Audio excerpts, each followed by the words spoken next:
साथियों नमस्कार। मजदूर मोर्चा के डिजिटल प्लेटफॉर्म पर आपका स्वागत है। हरियाणा की राजनीतिक स्थिति को लेकर आज जो स्थितियां बड़ी स्पष्ट हो गई हैं, इन स्थितियों को हमने फरवरी में ही भांप लिया था।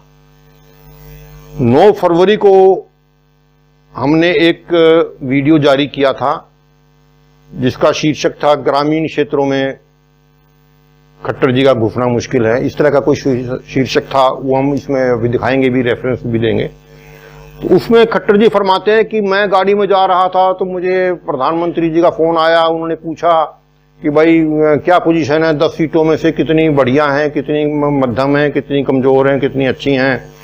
तो खट्टर जी कहते हैं मैंने कहा भाई अभी तो मैंने ऐसा कुछ नहीं किया है, लेकिन आपकी 10 की 10 सीटें आपकी झोली में डाल देंगे।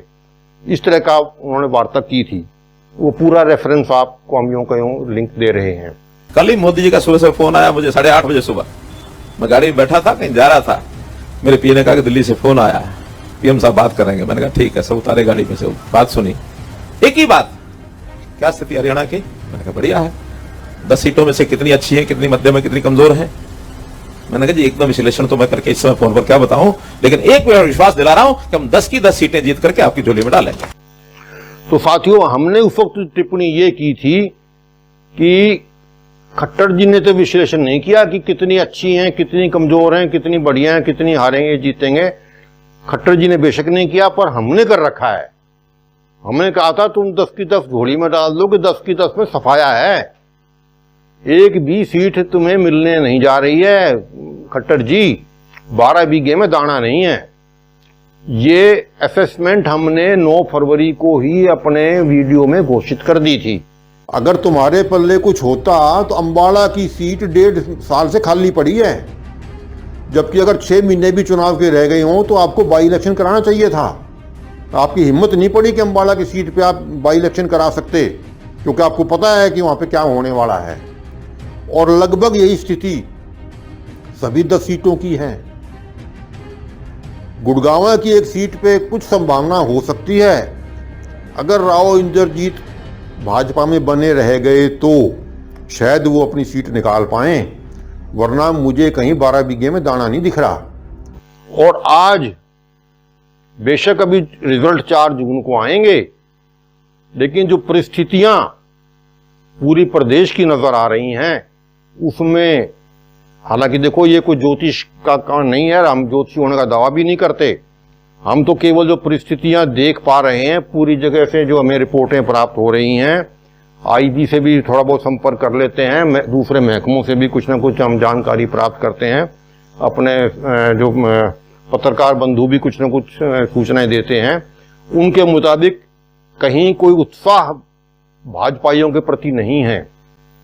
कोई गांव ऐसा नहीं है जिसमें भाजपा वालों को घुसने दिया जा रहा हो।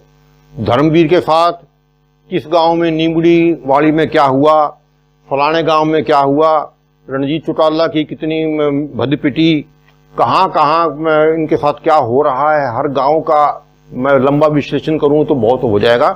संक्षेप में यह है कि कहीं कोई ठौर ठिकाना इनको नहीं है, और हम ये दावा करने की स्थिति में हैं कि जो बात हमने 9 फरवरी को कही थी आज वो सत्य सिद्ध होती नजर आ रही है। और फरीदाबाद में तो हम खुद बैठे ही हैं और देख रहे हैं कि जिस तरह से कृष्णपाल के मुंह में झाग आ रहे हैं, और जो परिस्थितियां ये हम देख रहे हैं कि ये इलेक्शन कांग्रेस नहीं लड़ रही, ये तो जनता लड़ रही है। और कांग्रेस का इसमें कोई योगदान नहीं है कि कांग्रेस ने बड़ी अच्छी मेहनत करी है या बहुत अच्छा चुनाव मैनेजमेंट कर रही है, ऐसा कुछ नहीं है।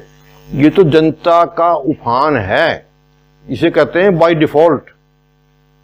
अब ये देखना है कि कांग्रेस जनता के इस उभार को मैनेज कितना कर पाएगी।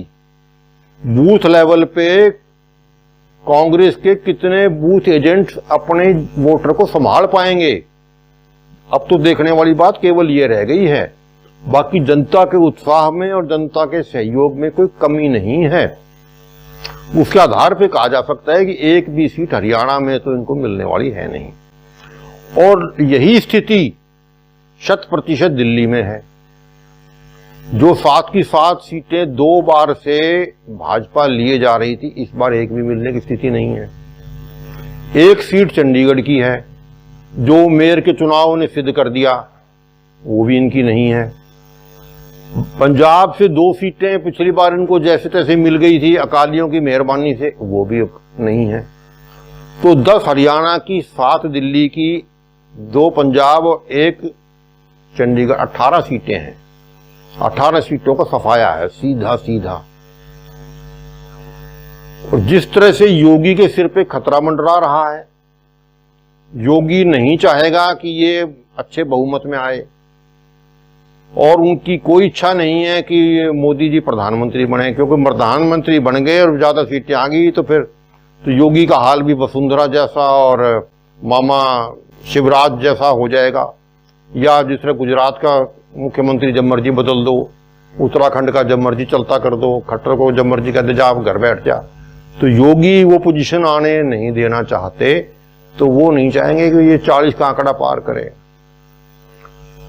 कर्नाटक की हालत तो बड़ी स्पष्ट हो चुकी है, बिहार भी साफ है, महाराष्ट्र भी साफ है। हमारे बड़े अच्छे मित्र हैं और बड़े विद्वान हैं योगेंद्र यादव जी, विद्वता में तो हमसे कई गुना आगे हैं, तजर्बे भी बहुत ज्यादा हैं। उन्होंने खींच तान के भाजपा को 253 का आंकड़ा उनको देते हैं, लेकिन मेरी समझ में नहीं आ रहा कि भाजपा 153 का आंकड़ा भी पार कर जाएगी।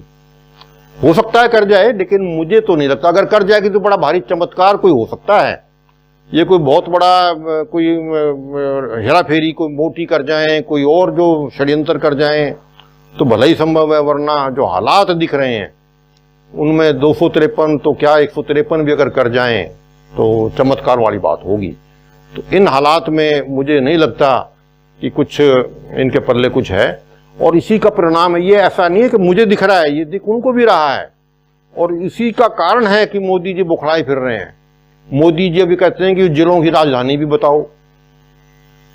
उड़ीसा में बीजू पटनायक के बेटे हैं, विनय क्या नाम है उनका, जो वहां के मुख्यमंत्री हैं पटनायक जी, उनसे कहते हैं भाई आप खड़े होकर बगैर पढ़े हुए बताइए कि आपके जिले कितने हैं, उनकी राजधानी का नाम बताइए।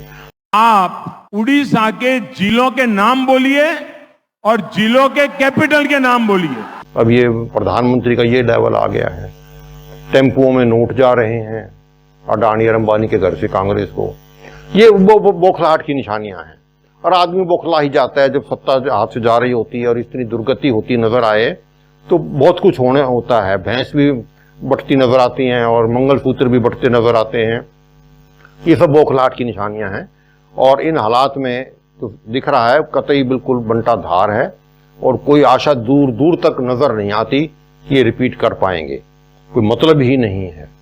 अब झूठ की जो कढ़ाई थी वो बहुत चढ़ ली, काठ की हांडी 2 बार चढ़ा के लोगों ने देख ली है।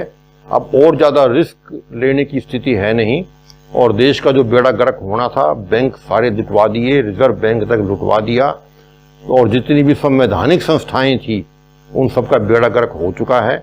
और अब बाकी बचे हुए देश को अगर बचाना है तो इनसे निजात पाना बहुत जरूरी है। तो ये जनता ने समझ लिया है, और ऐसी कोई हालत नजर नहीं आती कि इनको दोबारा से इनको मौका दिया जा सके। पहले बात करते थे 60 महीने का समय दे दो, 60 महीने हो गए, फिर बोले 1 टर्म और दे दो। अब बात करते हैं सीधी 47 की। मतलब कोई साल का प्रोग्राम नहीं है, कोई 6 महीने का नहीं है, कोई 5 साल का नहीं है। अब तो 20-20 साल आगे की बात करते हैं, 24 साल आगे की बात करते हैं। मतलब हिसाब देना ही ना पड़े, उस वक्त ना हिसाब देने वाला रहेगा ना लेने वाला रहेगा, तो इतने दिन में मौज मस्ती करके देश को बेच बाच के फारिग हो लेंगे। तो जनता इतनी बेवकूफ तब नहीं रह गई है, वो और ज्यादा बहकावे में आती हमको तो नजर आ नहीं रही। बाकी तो समय बताएगा जो होने वाला है। धन्यवाद साथियों।